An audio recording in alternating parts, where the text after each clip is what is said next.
Dès les origines de la conception puis de la réalisation de cette première rétrospective consacrée à Gustave Doré sur le continent nord-américain,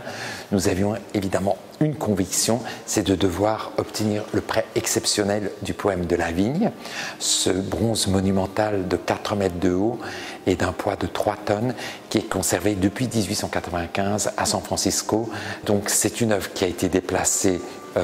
qui est la première œuvre que nous avons placée dans la scénographie de l'exposition, en l'occurrence dans cette abside, qui est arrivée donc de San Francisco par camion et qui, sans ombrage, a pu monter les étages depuis le rez-de-chaussée grâce à un ascenseur qui supporte même 6 tonnes, donc ce qui fait que ça n'a pas été un trop gros problème. Effectivement, l'élévation a été un peu plus particulière et nous a pris le passage de l'horizontale à la verticale a été un peu plus long, mais grâce à un système de chaînes et de poulies et grâce à aux qualités et au professionnalisme de nos équipes, nous en sommes tirés, il me semble, parfaitement et sans aucun dommage. Donc c'est une œuvre essentielle dans la mesure où elle nous permet d'insister et de mettre en perspective un élément clé pour la compréhension de l'œuvre et de la démarche de l'artiste de Gustave Doré.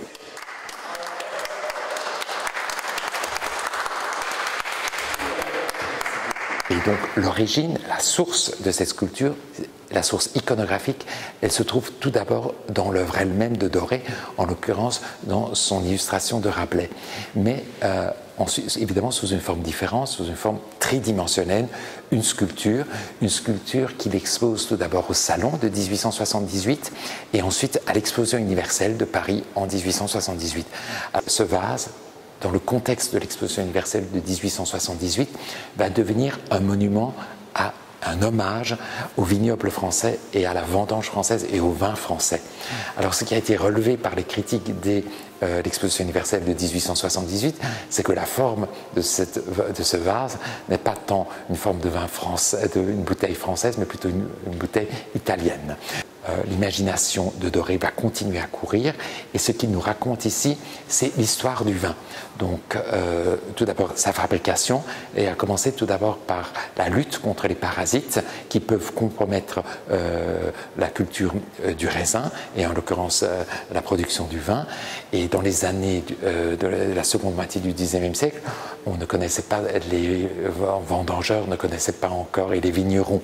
ne connaissaient pas encore les armes chimiques auxquelles nous pouvons avoir recours aujourd'hui, ce qui fait que les insectes et les parasites devaient être combattus à la main. Et c'est ce que met en évidence la base de ce monument, en l'occurrence cette lutte acharnée des Poutis contre tout un bestiaire, figuré notamment par des araignées monumentales, des rats, des moustiques absolument énormes et particulièrement menaçants, qui requièrent quelquefois plus de 3 Poutis pour être mis à terre.